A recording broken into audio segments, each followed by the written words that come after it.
Bonsoir les amis, j'espère que vous allez bien. Je me permets de vous déranger 5 minutes afin de vous présenter une vidéo que j'ai tournée en direct avec l'architecte François Millot, qui est un de mes partenaires dans le groupe Mastermind. Tout cela, tout simplement, pour vous prouver par A plus B que lorsqu'on crée une micro-crèche, eh bien, il faut être accompagné d'une manière ou d'une autre, mais il faut être accompagné, et c'est ce que je vous propose de découvrir pendant ces 30 minutes de vidéo. Bien évidemment, je n'ai pas mis la vidéo complète car les membres eh bien, paient chaque mois pour obtenir toutes les informations et être ainsi accompagnés du mieux possible.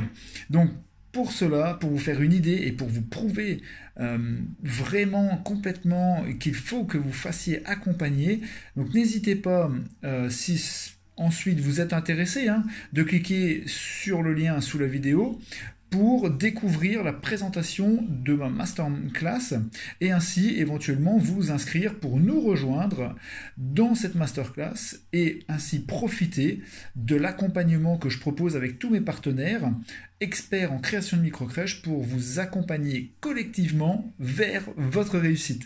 Je vous dis à très bientôt. Voilà. Bonne Donc bonjour à tous et à toutes.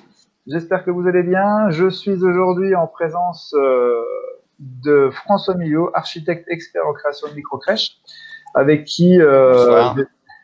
avec qui j'ai le grand plaisir de travailler. Alors pas assez à mon sens, mais quand j'ai des dossiers sur le secteur parisien, j'essaie au maximum de travailler avec François, car pour moi c'est aujourd'hui sur le secteur un de véritables experts en la matière.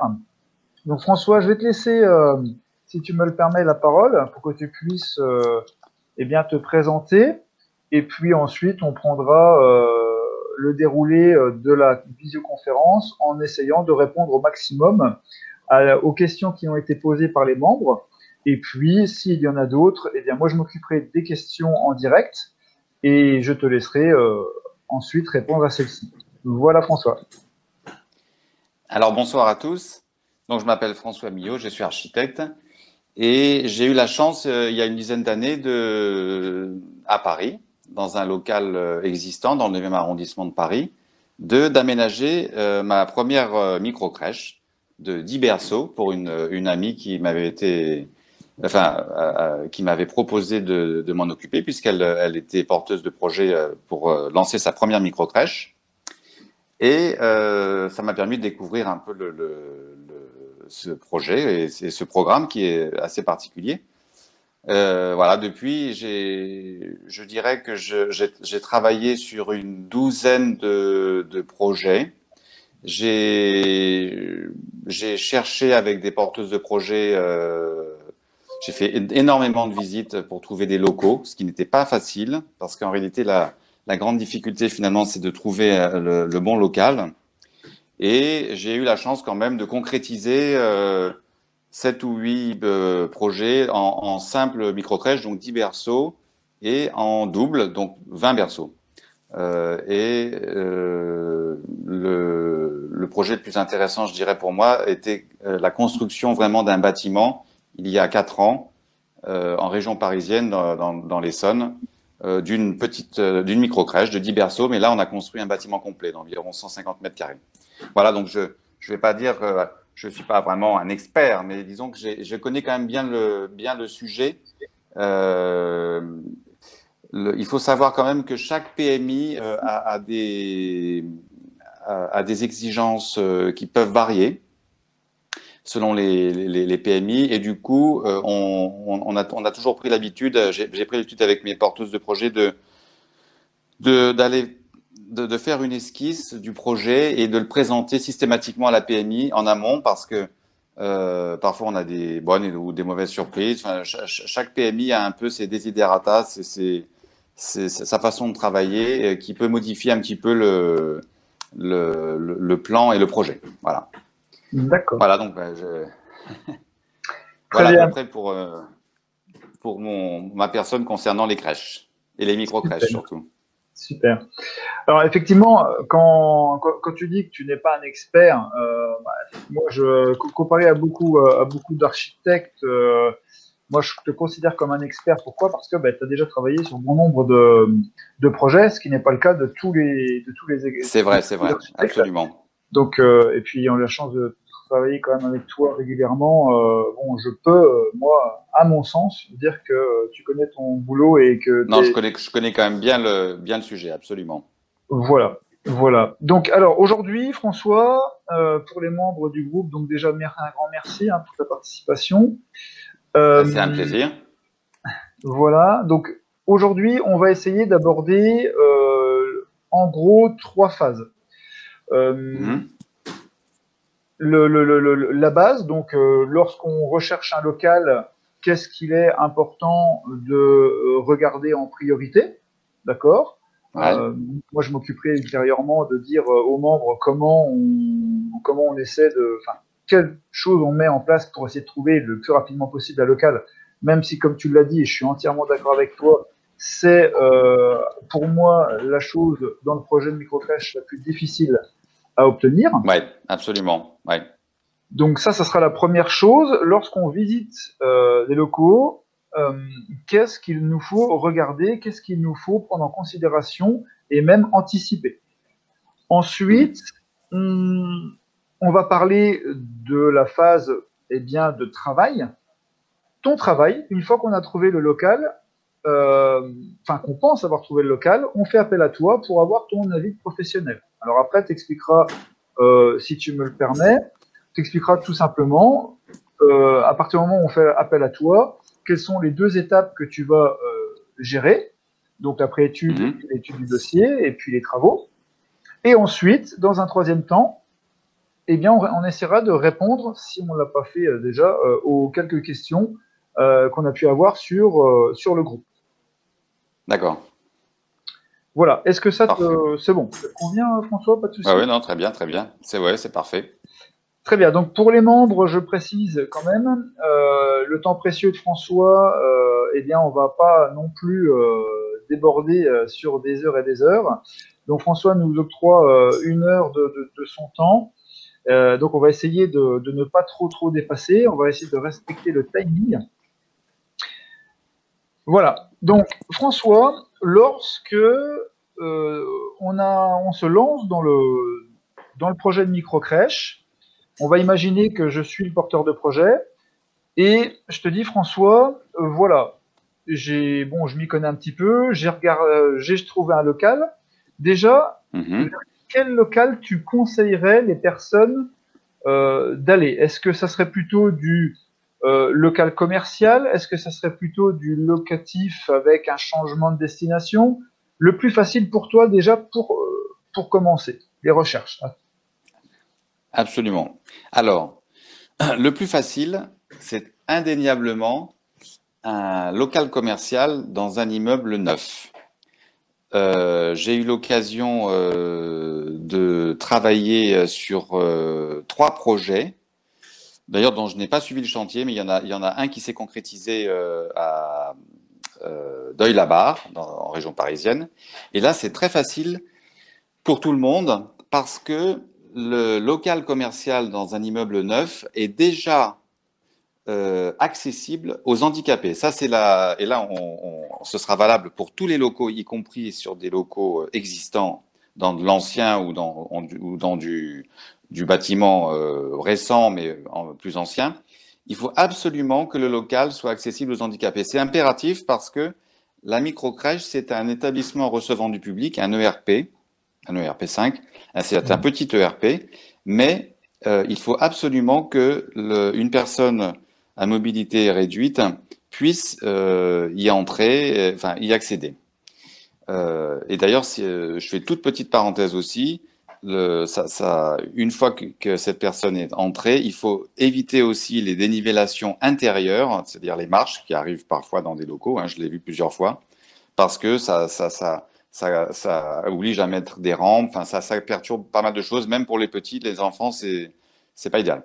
Donc ça, c'est la première chose. C'est vrai qu'un local neuf concernant l'accessibilité handicapée et la sécurité incendie pour les pompiers, c'est l'idéal parce que tout a déjà été prévu par les architectes qui ont construit l'immeuble. Le local commercial est déjà aux normes et donc ça facilite considérablement des choses à ce niveau-là. Ensuite, le deuxième point, et très important aussi, bien sûr, c'est qu'en général, ces locaux commerciaux sont très clairs parce qu'ils ont en général une façade vitrée large. Ça peut être d'ailleurs à l'angle de 2 rues, ce qui est encore mieux, mais pas forcément. Mais dans tous les cas, une vitrine qui d'ailleurs en général est à la charge du locataire ou du futur propriétaire en tout cas. Une vitrine permet un éclairement du local très large et ça c'est une très bonne chose, c'est très bien vu par les PMI, c'est même très important. Donc ces locaux neufs permettent donc d'avoir une accessibilité facile, un éclairement aussi de bonne qualité. Et la troisième chose qui pour nous est plus facile aussi, c'est le plan. C'est-à-dire que lorsqu'on a un espace vide, en général, ces locaux commerciaux sont dans des immeubles neufs sont comme un rectangle ou un carré. Enfin, c'est pas tarabiscoté. C'est-à-dire que pour nous, c'est beaucoup plus facile de faire un plan optimal en perdant le moins de place possible, parce que finalement, le but du jeu, lorsqu'on a une surface, on va dire, je pars sur on va dire sur une micro-crèche de 10 berceaux. Hein. Si on part sur entre 110 et 130, 140 mètres carrés, plus le plan est facile à faire avec le moins de circulation possible, et plus les espaces d'éveil et les dortoirs seront spacieux et agréables pour les enfants. Donc, à tout point de vue, je dirais, pour résumer, l'espace dans un immeuble neuf, ça, c'est vraiment l'idéal. Voilà. Parce que après, ça a un coût aussi, c'est certain. Quoique le coût des travaux, en général, peut être moindre, parce que quand on n'a pas de démolition à faire et qu'on a juste des cloisons à monter, enfin, que tout est prêt, que les attentes sont prêtes. Dans ces locaux commerciaux, les attentes de plomberie, par exemple, sont prêtes, et ça permet aux entreprises et même à nous de faire un plan assez facilement. Et après, sur la réalisation, ça facilite aussi beaucoup les choses. Voilà. Et bien sûr, il y a aussi une question enfin, il y a plein de domaines, mais il y a aussi la question de l'isolation phonique qui est meilleure, qui est plus facile, parce qu'on a des grandes hauteurs sous plafond, on peut très facilement isoler. Isolation thermique, bien sûr, également. Donc, ça a vraiment tous les avantages, parce qu'on se retrouve dans un bâtiment qui est aux dernières normes, et du coup, ça facilite considérablement la mise aux normes du local. D'accord. Donc, Voilà. la priorité, ça serait de se lancer, hein, si je résume, de se lancer sur du local neuf, commercial neuf, soit à Voilà. l'achat si c'est possible, ou alors à la location. Bien Absolument. évidemment, voilà. Bien évidemment, ça limite grandement les frais d'aménagement, parce Oui, que absolument. voilà, ben, François, tu es assez bien au courant de ce qui s'est passé dans mes 2 premiers projets. C'est-à-dire que j'avais trouvé Ouais. j'ai trouvé un très beau local super bien situé. C'est d'ailleurs pour ça que je me suis battu pour l'avoir, malgré tout ce que ça peut engendrer. J'ai eu limite autant, malheureusement, autant d'argent à dépenser pour casser tout ce qu'il y avait à l'intérieur que pour remonter. Absolument. Ouais. Voilà, donc j'en suis la preuve concrète. C'est vrai que les frais je te coupe juste 2 secondes, les frais de démolition peuvent être énormes quand on est sur de l'existant. Et ça, il faut vraiment tenir compte, parce que on peut très facilement monter à 20 000 euros de démolition. Bon, 20 000 euros, c'est la grosse démolition, mais je vais être, on va dire, en étant plus raisonnable, on arrive très vite à entre 8 et 10 000 euros de démolition. Et c'est vrai que voilà, il faut en tenir compte dans un budget global de travaux. C'est pas du tout négligeable, en tout cas. Ouais, surtout que moi, c'était un local enfin, pratiquement 300 mètres carrés, donc tout était. Ouais, c'était un grand local, absolument. Voilà, Ouais. donc moi, voilà, ça m'a coûté les yeux de la tête. Bon, maintenant, avec le recul, je regrette pas plus que ça, mais parce que ça fonctionne. Voilà. Ouais. Donc, ça, c'est la première chose. Bah, ton local est bien placé d'ailleurs, parce que ça aussi, on pourra en parler, mais l'emplacement purement, là, c'est pas vraiment de mes compétences, mais l'emplacement comme un restaurant, hein, comme n'importe comme un commerce finalement, est important aussi pour que ce soit plus facilement accessible pour les parents. Enfin, c'est vrai que c'est important d'avoir un bon emplacement et que on puisse aussi se stationner sa voiture ou facilement. Enfin, il y a quand même, il faut pas négliger cet aspect de l'accès, on va dire au sens plus géographique du terme. Alors, Ça, c'est important quand même. ce que tu soulèves, c'est vrai que j'avais pas pensé d'en parler, mais ça tombe très très bien, François, parce que je rencontre ce problématique avec les deux porteuses de projet. Il faut Ouais. véritablement penser à ça. C'est au sens de circulation autour de la structure, mais également aux places de stationnement qui sont prévues Absolument. et programmées. C'est très important. Voilà. Et donc, C'est très important. je te laisse en parler. Vas-y, François. Oui, bah en fait, en réalité, voilà, on va pas en parler longtemps, mais c'est facile à comprendre. Hein. Quand on arrive pour déposer un ou deux enfants à la crèche, s'il faut se garer à 500 mètres de là, c'est quand même moins pratique que de pouvoir poser sa voiture juste devant, même si c'est quelques minutes. Il faut absolument que ce soit facilement accessible. D'ailleurs, ça peut très bien être accessible aussi à pied. C'est-à-dire que si c'est un local qui est dans la ville, qui est très central, bien sûr, ça c'est l'idéal que les parents puissent venir même à pied. Mais en tout cas, à ce niveau-là, il faut vraiment prévoir un accès facile parce que ça peut dissuader certains parents d'inscrire leur enfant dans cette crèche si l'accès n'est pas facile. S'il faut galérer pour se garer ou vraiment encore une fois, ou que c'est trop loin, c'est vraiment important. Parce Et que parfois j'ai visité des locaux dans des zones pavillonnaires, des zones résidentielles. En soi, c'est un bon calcul, mais c'est pas forcément la meilleure solution. Enfin, il faut quand même. Bon, après, encore une fois, moi, je suis pas là pour le coup expert en la matière, mais je pense que c'est du bon sens aussi. Hein. Il faut se mettre dans un endroit qui soit facilement accessible. oui, tout à fait. Et Et il y a aussi l'aspect réglementaire des places de stationnement également qu'il faut prendre en compte avec les porteurs de projets, parce que moi ouais, je l'ai appris également sur le terrain. Hein, voilà. Les places de stationnement, pour un certain nombre de mètres carrés, nous sommes dans l'obligation de mettre en place un certain nombre de places de stationnement. absolument. Dont une Voilà, place handicapée d'ailleurs. voilà. Donc tout ça, c'est à prendre en considération. C'est Lorsqu'on trouve un local, absolument, il faut être certain de pouvoir, autour de celui-ci, positionner des places de stationnement qui seront dédiées absolument. à la micro-crèche. Alors évidemment, on peut jouer avec la mairie en demandant éventuellement 1 à 2 places des pauses minutes, mais Ouais. il y a quand même des places à créer, quoi. À chaque fois, on doit créer des places de stationnement. Absolument.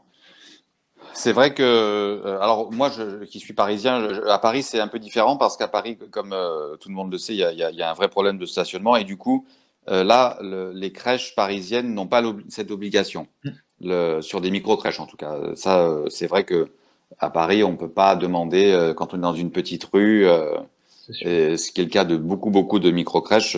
Mais je pense qu'effectivement, dès qu'on sort des villes très denses, des grandes villes très denses comme ça, il faut vraiment tenir compte de ces places de stationnement qui sont très importantes, effectivement.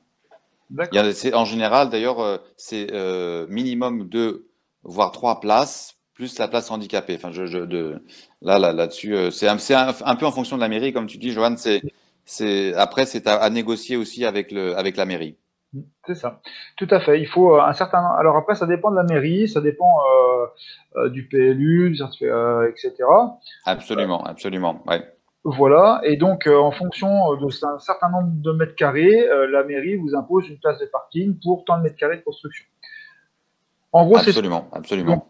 il faut impérativement se concentrer sur ça. Donc ça, c'est sur du neuf. On est super content parce que généralement, sur du produit neuf, les places de parking sont également étudiées. Donc ça, c'est… Absolument, ouais. Voilà. Ça, c'est très, effectivement, c'est tout à fait juste que ce que tu dis.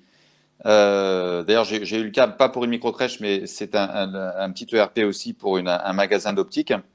Et on avait des places, le bailleur avait mis à disposition des locataires, de mes clients, une place handicapée et une autre place pour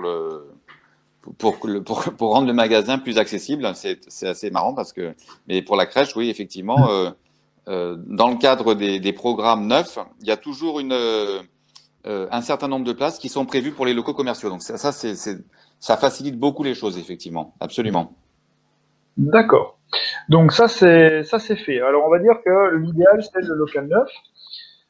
D'accord. Alors maintenant, dans la majorité des cas, et moi le premier pour mes deux structures, on arrive et on trouve un local donc un local commercial, mais qui est déjà donc qui vient l'activité vient de se terminer. On vient de mettre la clé sous la porte et ce local est disponible. Donc c'est un ancien local. On va partir dans l'idéal où il est en rez-de-chaussée, de plein pied, pas de souci. Qu'est-ce que tu conseilles aux membres, François, lorsque tu arrives dans un local comme ça, de regarder prioritairement? Alors, au risque de me répéter, la première chose la plus importante, c'est, comme je le disais tout à l'heure, l'accessibilité handicapée. Ça, c'est vraiment quelque chose qui est rédhibitoire. Et malheureusement, j'en ai fait l'expérience plusieurs fois. Je pourrais même dire de nombreuses fois parce que j'ai dû faire une trentaine de visites avec des porteurs de projets. Et dans la majorité des cas, on a un blocage à ce niveau-là. Donc, c'est l'accessibilité handicapée, c'est-à-dire que si on a une marche à la rigueur, ça peut se gérer. Maintenant, on a des petits élévateurs. Enfin, il y a des solutions techniques. On les voit même sur des banques.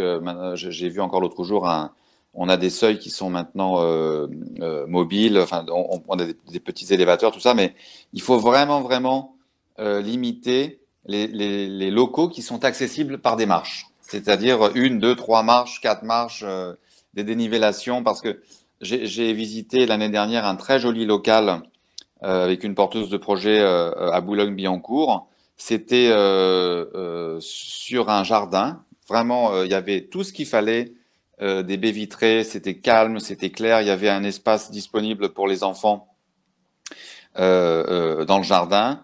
On avait apparemment l'autorisation de la copro, mais pour s'y rendre, il fallait déjà monter une marche depuis la rue et puis ensuite descendre 3 marches pour accéder dans le jardin, puis remonter, je ne sais plus si c'est 1 ou 2 marches pour accéder au bâtiment arrière, et ainsi de suite. C'est-à-dire que, je dis à la cliente, c'est là, malheureusement, on n'aura jamais l'autorisation de la préfecture, parce que bon, en région parisienne, c'est la préfecture qui s'occupe enfin, d'ailleurs, je crois aussi en province, mais on n'aura jamais l'autorisation parce que ce n'est pas accessible aux PMR, aux personnes handicapées. Donc voilà, ça c'est un point crucial qui limite malheureusement pas mal les choses parce qu'il y a des locaux qui sont super et qui sont quasiment, ouais, parce que bien sûr, là j'en viens encore à la question budgétaire. Qu'est-ce qui se passe lorsqu'on a un local qui n'est pas accessible aux handicapés dans un premier temps? Bon, ça peut bien sûr s'arranger, ça peut se gérer. Le problème, c'est que souvent, ça engendre trop de frais. C'est-à-dire que si, la rampe encore, c'est un moindre coût, mais la rampe, c'est très difficile parce qu'on n'a souvent pas la place de la poser, tout simplement. Après, quand on commence à devoir casser des dalles pour insérer des élévateurs, parfois 1 ou 2 même, parce que s'il y a 2 endroits, des dénivelations, enfin, ça peut engendrer d'énormes frais qui, de toute façon, n'en valent pas la peine. Donc, encore une fois, lorsqu'on est dans des bâtiments existants, il faut tout de suite, c'est la première chose qui doit venir à l'esprit avant de s'emballer. Est-ce que c'est accessible aux handicapés? Parfois, les agents immobiliers le savent, donc on n'a pas forcément besoin de faire venir un architecte. Mais c'est vrai qu'il faut vraiment s'occuper de ce point dès le départ parce que sinon on perd du temps. Malheureusement, on peut se faire des fausses joies inutilement. Donc ça c'est vraiment la première chose. Alors, ça, c'est la première chose. Alors, moi, je vais rajouter quelque chose de général. Donc, là, c'est pas proprement parlé pour au niveau de l'architecte, mais là, c'est quelque chose de général. Lorsqu'on recherche un local, on ne doit pas être dans des zones polluées. D'accord? Donc, pas à côté, pas proche. Absolument, ouais. Ça, c'est ouais, voilà, absolument. pas proche de décharge, pas, voilà, zone polluée, que ce soit dangerosité ou même au niveau de l'air, etc. Pas de pollution. On ne doit pas être à proximité de lignes de tension, interdit. Absolument, absolument. Voilà, et on ne doit pas être en zone inondable. Ça, c'est les trois conditions sine qua non, on ne peut pas passer outre. Maintenant, comme dit François, première chose à faire, bien évidemment, c'est regarder le positionnement. Il est bien positionné. On va regarder l'accessibilité à ce local, parce qu'il a beau être le plus beau du monde. Si on ne peut pas mettre une accessibilité personne à mobilité réduite, pour personne à mobilité réduite, eh bien, on passe malheureusement directement son chemin. Et ça, c'est vraiment la priorité.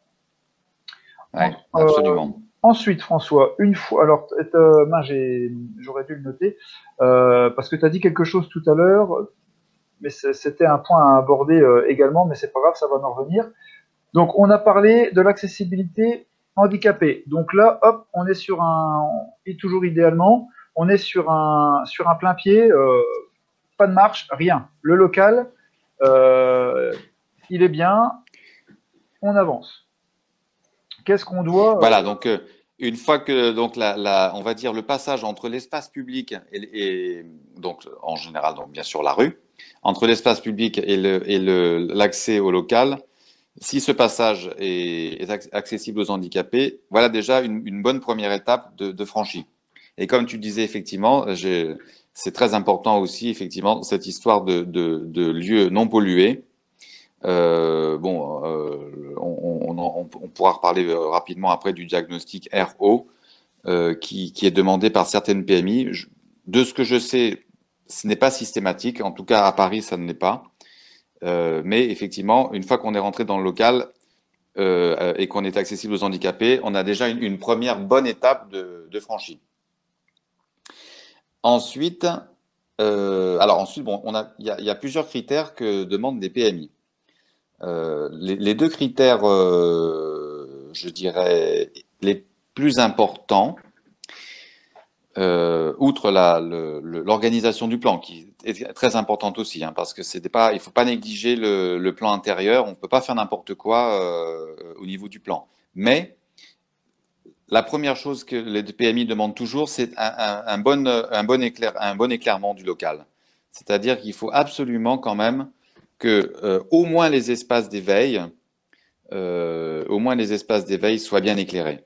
Qu'est-ce que ça veut dire bien éclairé? C'est quand même en général éclairé plutôt par une baie vitrée. C'est difficile de donner des dimensions vraiment là aujourd'hui, mais il faut. C'est un peu comme un appartement. Quand on dit qu'un appartement est clair, qu'un appartement est sombre, là c'est un peu la même chose. Il faut quand même que le local, même s'il est au rez-de-chaussée, soit relativement clair. C'est très important. François, je te coupe. Je te coupe juste 30 secondes, c'est pour faire une précision, parce que pour nous, ça nous semble clair. Mais lorsqu'on parle de l'éclairage, on est bien d'accord que c'est de l'éclairage qu'on va rechercher, de l'éclairage au maximum naturel par oui, absolument, par absolument. Ouais.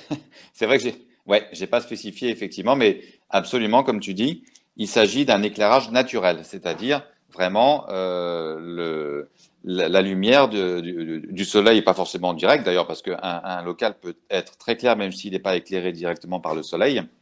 Mais tu as tout à fait raison de le préciser. Il s'agit d'un éclairage naturel. Parce que après, l'éclairage artificiel à l'intérieur du local, c'est un autre problème qui est soulevé aussi par les PMI, mais ça, c'est dans un deuxième temps lorsqu'on fera le plan électrique et qu'on éclaire, parce que bien sûr, en hiver, les locaux sont quand même, quand il fait nuit très tôt et que le jour se lève tard le matin, il y a toujours une phase quand même où on a besoin d'éclairer le local. Bon, ça c'est dans un deuxième temps, mais effectivement, la première chose, c'est l'éclairement du local. Il faut qu'il soit bon. Encore une fois, les PMI sont quand même relativement indulgentes sur les dortoirs qui peuvent être, c'est du bon sens, hein, qui peuvent être plus sombres. Et après, bien sûr, sur les espaces de rangement, la salle de repos, bien sûr, les PMI préfèrent si elle a une source de lumière naturelle, c'est plus agréable pour les gens qui travaillent dans la crèche de se reposer ou de déjeuner avec une lumière naturelle, mais ce n'est pas rédhibitoire, je dirais. Ce qui est très important, vraiment, encore une fois, c'est l'espace d'éveil, qui est le cœur, en fait, c'est le centre névralgique de la crèche. Eh bien, C'était un merci encore plaisir. beaucoup pour ton intervention. Je pense que les membres en sortiront encore vraiment beaucoup plus formés. Parce que là, j'ai sincèrement 1 heure et demie, je ne me rappelle pas avoir fait une prestation comme celle-ci aussi complète depuis mes débuts. Ouais, Voilà, on a donc abordé pas mal merci de sujets. beaucoup François. Je ne manquerai pas à faire une énorme publicité pour toi, pour le travail que tu fais sur le site, Merci. et avec les membres, pour que, tout comme moi, dès qu'on a un souci, on fasse appel à toi, parce que moi le premier, j'aime bien faire appel à François pour avoir un avis professionnel, et parce que aussi j'ai confiance en lui, et c'est vraiment déjà la base d'un bon travail. Voilà. Eh bien, je te Merci souhaite une beaucoup. bonne soirée, François, et puis Et à toi aussi, à vous tous aussi, et puis à très à très bientôt alors. bientôt. Merci beaucoup, François. Au revoir. Allez, au revoir Johan, à bientôt.